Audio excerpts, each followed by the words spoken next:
Chairman, Ms. Richards, if the videos were selectively edited, heavily edited, if this was entrapment, if this was all untrue, then why'd you apologize? Well, Congressman, first, I think everyone has agreed they were heavily edited, and that certainly I think even the perpetrator... My question is, why'd you apologize? The perpetrator has agreed they were done undercover.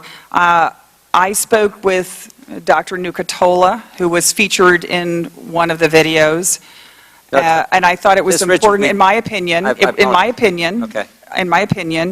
it was inappropriate to have a clinical discussion of in a non-confidential, non-clinical setting, and I told her that. What were you apologizing for?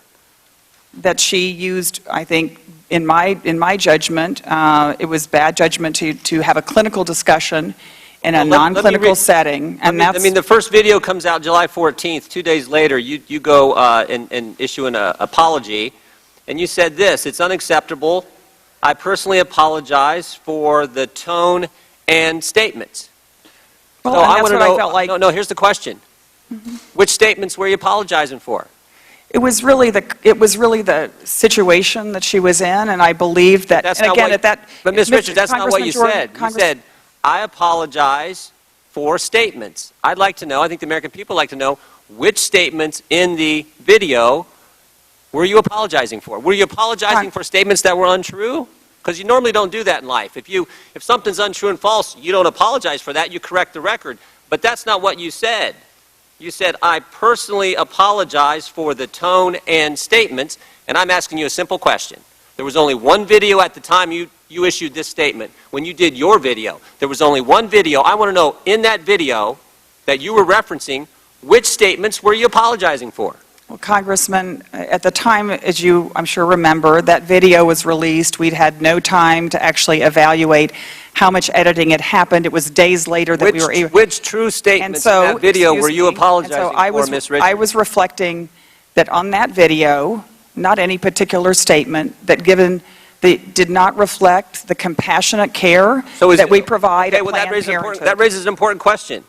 So is what you said in your video untrue? You weren't really apologizing for statements made? I was apologizing for what was said in a non-clinical setting, in a non-appropriate way, and I don't believe... You can't have it both ways. You can't say, "I'm apologizing for statements in one video," and then not tell us what those statements were. I don't believe that Dr. Nucatola... Or you can do this. You can say, "You know what I said in the video I produced wasn't true. I really wasn't apologizing for any statement." You can tell us that here on the record if you'd like, but it can't be both positions. It has to be one.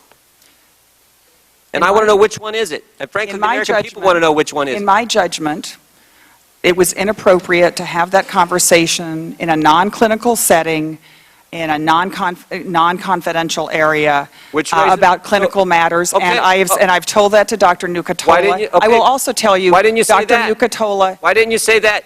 This wasn't a reporter sticking a mic in front of your face. This was a video you produced to send out to the whole world. We may just, Congressman, we may just have to agree to disagree. Why didn't you say that?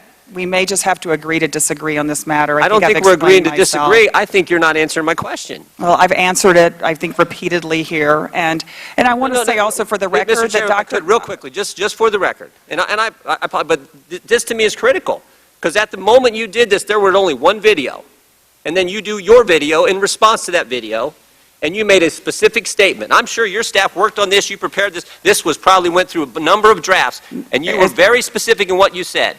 "I apologize for the tone and statements." So there's obviously statements in that first video that were accurate, that you didn't think were needed to be out there, and you wanted to apologize for it, and you wanted that message heard by the American people. And I'm asking you a simple question. In that first video, tell me what you needed to apologize for.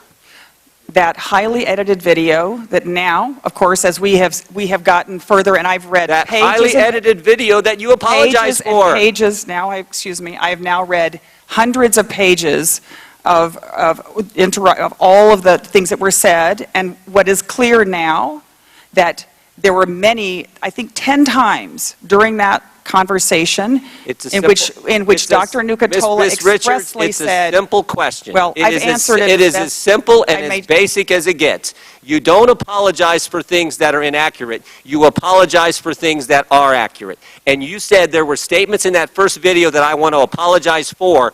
I'm asking you to tell this committee chairman, this committee, and the American people, what were those statements?